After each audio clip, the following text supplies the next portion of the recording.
దేవునికి పట్టు వస్త్రాలు సమర్పించే సాంప్రదాయం. అప్పుడే నా మీద దాడి జరిగింది. అది ఒక మిరాకల్. 24 claymore mines. సాక్షాత్తు భగవంతుడే నన్ను కాపాడాడు తప్ప లేకపోతే ఆ యాక్సిడెంట్లో బ్రతికే సమస్య లేదు. అది ఎప్పుడు కూడా నాకు గుర్తుంటుంది. అదే మరిగా అది ఒక పునర్జన్మగా నేను భావిస్తాను. అందుకే నేను ఏ పని చేసినా ఒక పవిత్రంగా 2 నిమిషాలు వెంకటేశ్వర స్వామిని తలుచుకొని చేస్తాను. అదొక నమ్మకం, నాకు ఒక బిలీఫ్ కూడా. ఇలాంటివి చేసుకుంటూ మనం ముందుకు పోయే సమయంలో మనం చూస్తే నాకొక్కడికే కాదు, ఇలాంటి అనుబంధం, అనుభూతి కొన్ని కోట్ల మందికి ఉంది. అది వెంకటేశ్వర స్వామి మహత్యం. ఆ మహత్యం లేకపోతే ఇంతమందిని అట్రాక్ట్ చేసే పరిస్థితి కూడా రాదు. నేను ఎప్పుడూ చెప్పేవాడిని, ఎవరైనా పర్వాలే కానీ వెంకటేశ్వర స్వామి ఎప్పుడు కూడా అకౌంట్స్ ఎప్పటికప్పుడే సెటిల్ చేస్తాడని. ఇదే సమయంలో మీరు ఒకసారి చూస్తే రాజశేఖర రెడ్డి గారు ఉన్నప్పుడు 7 కొండల్ని 5 కొండలను అంటేనే, ఒక మాట అంటేనే నేను చాలా ఫైట్ చేశాను. దాన్ని ఫైట్ చేయడమే కాకుండా నేను పాదయాత్రతో 7 కొండలెక్కి మొక్కు తీర్చుకున్నాను. ఎందుకంటే ఒక నమ్మకంతో ఏ పని చేసినా, పోరాటం చేసినా, అవన్నీ చేశాం. ఎన్నో ఆందోళన చేశాం దేవుడి పవిత్రత కాపాడడానికి.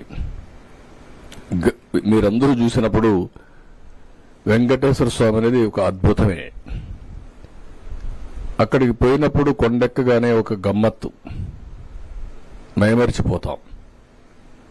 రెండో తెల్లవారుజామున 3 గంటలకు గాని సుప్రభాత్ దర్శనానికి పోతే వైకుంఠం అనేది ఎవరికి తెలియదు, కానీ వైకుంఠం ఈ విధంగా ఉంటుంది, ఇంత ప్రశాంతంగా ఉంటుందని ఆ టైంలో మనకు ఆ స్ఫూర్తినిస్తుంది. అలాంటి ఒక స్ఫూర్తిదాయకమైనటువంటి పవిత్ర క్షేత్రం తిరుమల. అలాంటి పవిత్రమైన క్షేత్రంలో 5 సంవత్సరాలు అపవిత్రమైన కార్యక్రమాలు, రాజకీయాలకు ఒక పునరావాసం, భక్తుల మనోభావాలకి విలువే లేదు. ప్రసాదంలో గాని, నాణ్యతలో గాని ఎక్కడికక్కడ మొత్తం అపవిత్రం చేసే పరిస్థితికి వచ్చారు. ఎన్నోసార్లు భక్తులు ఆందోళన చేశారు. ఎప్పుడు కూడా మీరు గుర్తుపెట్టుకోవాల్సింది, భక్తులందరం కూడా, నేను ఒక భక్తుడిగా చెప్తున్నా, ఒక ముఖ్యమంత్రిగానే కాదు, వెంకటేశ్వర స్వామి ప్రసాదానికి ఒక ప్రత్యేకత ఉంది. ఆ ప్రత్యేకతకు కూడా కారణం 300 సంవత్సరాల నుంచి ఈ వెంకటేశ్వర స్వామి లడ్డు ఒక రెసిపీ, అది తయారు చేసిన విధానం, అందులో వాడే పోషక పదార్థాలు ఏది కూడా ప్యూర్గా ఉంటాయి. ఎక్కడ కూడా నాణ్యత లేని సరుకులు ఎప్పుడూ వాడరు. ఇచ్చేవాళ్లు కూడా ఒక పవిత్రమైన భావంతో సప్లై చేస్తారు. దేవునికి ఇస్తున్నాం కాబట్టి పవిత్రమైన భావంతో సప్లై చేస్తారు. అందులో కూడా మీరు చూస్తే ఆ ప్రసాదం అన్ని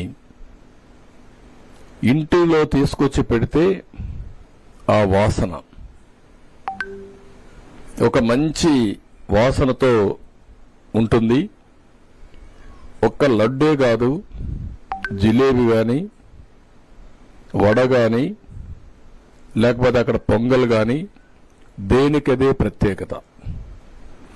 నాకు ఒక అనుభూతి కూడా అక్కడ పోయినప్పుడు, కొండపై తిరుమల పైన భోంచేస్తే అక్కడ చేసే వంటలు కూడా చాలా రుచికరంగా ఉంటాయి. ఎందుకంటే ఒక 1,00,000 మందికి భోజనం పెట్టేటప్పుడు, అక్కడ ఉండేటప్పుడు కూడా నేను చాలాసార్లు రివ్యూలు చేసేవాడిని. ఎలాంటి మీరు ప్రోడక్ట్స్ వాడుతున్నారు, ఎంత రెసిపీ వాడుతున్నారు, ప్రాసెస్ ఎట్ చేస్తున్నారు, టేస్ట్ ను కూడా ఇచ్చేయండి, పౌష్టికాహారం చేయమని చాలాసార్లు చెప్పాను. రెండోది, మీరు ఇంకొకసారి చూస్తే వెంకటేశ్వర స్వామి దగ్గర నేను మొత్తం helicopters seed balls వేయించాం.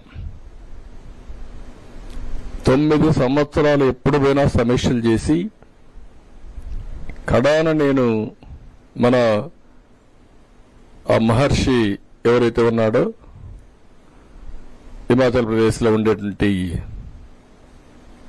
Ayurveda products కూడా తయారు చేసి రామ్దేవ్ బాబా ఆయన్ని కూడా తీసుకొచ్చి తిరుపతిలో ఉండే ఆయుర్వేద వెంకటేశ్వర స్వామి ఆయుర్వేదకి దీనికి అనుసంధానం చేసి టెంపుల్ చుట్టూరు అంతా కూడా తిరుమల మొత్తంతా ఒక ఆయుర్వేద ప్లాంట్స్ కూడా పెట్టి ఆల్ మెడిసినల్ ప్లాంట్స్ పెట్టి ప్రమోట్ చేశాం. వాటర్ కన్జర్వేషన్ అన్ని చేశాం. అందుకే అప్పుడు ఎప్పుడు కూడా మీరు చూస్తే ఒక పచ్చగా ఎప్పుడు వెంకటేశ్వర స్వామి దగ్గర అంత మునుపు అక్కడక్కడ రాళ్లు కనపడేట్టు కానీ రాళ్లల్లో కూడా చెట్లు పెట్టి ఒక పవిత్రంగా చేసుకున్నాం.